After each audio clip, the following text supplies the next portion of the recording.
Top 5 mistakes truck YouTubers make. Well, good morning everybody, and welcome back to Robmotive JT. Today I thought we'd do something a little bit different. Kind of take a comical look at the top 5 mistakes truck YouTubers make. I've been guilty of some of these myself, so I'm drawing from personal experience. Number 1, mundane topics like this. Well, you know, the paint on the Jeep Gladiator is pretty white.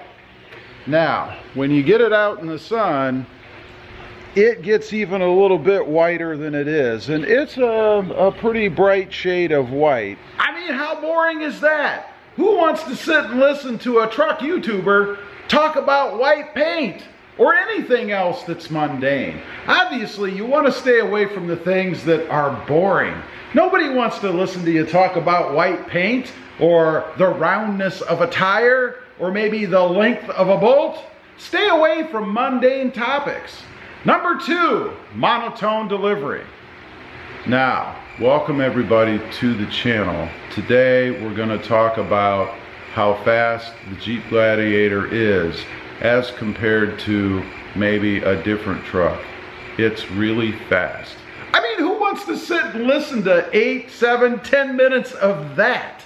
You've got to have some energy. You've got to keep people's attention. Nobody wants to sit and listen to a monotone delivery. You know, I've checked out a few channels and I actually thought the topics were interesting. They weren't mundane. The problem was the mundane delivery. You gotta be alive. You know, think about it yourself. Would you sit and watch a show where the guy just sits there and talks like this? I mean, that's boring. You have to have a little bit of energy, a little bit of life in you, right? You got to keep people's attention. Don't let them fall asleep while they're watching. Number 3, keep it in frame. Now, this should be pretty obvious because, you know, obviously you want the people to see what it is that you're talking about. You know, if you're working on something like if I've got a screw in this hand and I'm putting it together, you want to make sure that you keep that in the frame. After all, people are watching the videos, in some cases, to see how to do something. It doesn't do them any good if what you're trying to show them is on the other side of the room. You have to be able to show what you're doing so that people can see what you're doing. You know, I've had this happen a few times, and it always seems to be right at the critical part. And it's probably because the person doing the video is at that critical part, so they're more concentrating on what they're doing than what is in the frame of the camera. Unfortunately, that makes for a horrible video. You can't do that. You gotta show what you're doing. And that's where editing comes in. You know, you gotta watch your video back. And if it doesn't make sense or you can't see what you're doing, unfortunately, you get to do a reshoot because it's worthless. Number 4, eye contact. You know, when I was putting my Tacoma together, I thought it was really interesting that all these parts fit the right way. And I think these mods were really cool. I mean, who am I talking to? You gotta make eye contact, even when you're wearing shades. Now, a trick that I've mentioned before that many YouTubers use is the sunglasses. Why? So that when you're looking off somewhere else, you guys can't see that. Because there's nothing worse than watching somebody in a YouTube video and they're looking over there, they're looking up there, they're looking down, or they're looking somewhere else, but they're not making eye contact with you. If you're prone to do that, put on a pair of sunglasses. I know it may not be the greatest look for the video because ultimately people want to see your eyes, unless they have all these bags on. But anyway, put on a pair of sunglasses.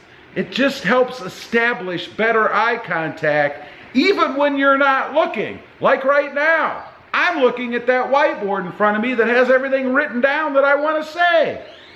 Number 5, too much detail about the mundane. You may notice a theme here. Don't be mundane. For example, well, you know, we've got these screws here and I really love the color of these screws. They're nice and silver or maybe pewter looking. And the heads are really good too. You'll find that your wrench will really grab onto these heads and it'll make it a lot easier to turn. And then you have the nut, it screws on there very easily. Who cares? It's a bolt, it's a screw, whatever. You put it in, you put the nut on the other side, it's pretty self-explanatory. I don't need to see you doing this. I don't care what you think of the color or the thread pattern of this bolt, unless that's critical to the video. Now, obviously, if you're dechroming like I like to do, it might be worth mentioning that you're going to paint this screw black, but that's all you need to do. You don't need to detail how you're going to paint it black or how long you're going to leave it dry or anything else like that. Don't give too much detail about the mundane. Number 6, remember, you're on camera. Hey, what? Oh yeah, I'll let the dog out in just a minute. Hold on a minute. Remember, you're on camera. People can see everything that you're doing. If there's something going on behind you that's not part of the video, it's distracting. If you start talking to people that are off camera, it's distracting. If you pick your nose, it doesn't look good. Nobody wants to see that. Make sure that you remember that you're on camera. And if you can't do that, write yourself a big note on that whiteboard over there on the other side of the room. You know, the one I keep looking at that you can't see? I'm on camera. You have to pay attention to what's going on in your surroundings. You may have things that you don't want to be seen. Who knows what it might be? But don't forget you're on camera. Anyway, I just wanted to get on here, kind of give you guys some examples of the top 5, I guess 6 was a bonus, mistakes that truck YouTubers make. These are very simple things, but I gotta say, once you're on camera, and this is the strange part, you know, when you start that camera and turn it on, and I experienced this the first time that I did it, I had a connection with you guys that you didn't even realize. Because when I turned that camera on, I felt like I was talking to you all right sitting in front of me. Like you were all right there. You're not. You're talking to a piece of equipment. Remember that. Don't be shy. Don't be afraid to let yourself out there. You're just talking to yourself until you post up. Anyway, leave a comment. Let me know what you think. Do you like these kind of videos? Or do you find them monotone and mundane? I'd be curious to know. Also, real quick, I do have 2 additional channels. The first is Rob Motive, all about my 2020 Toyota Tacoma. And the second is Rob Motive Tundra, about my hunt for the upcoming newly redesigned Toyota Tundra. Check them out, and if you're interested, please consider subscribing. Don't forget to click that notification bell so that you don't miss out on any upcoming videos. And do me a favor, smash that subscribe button on the way out. Thanks for watching. Stay safe out there. Bye.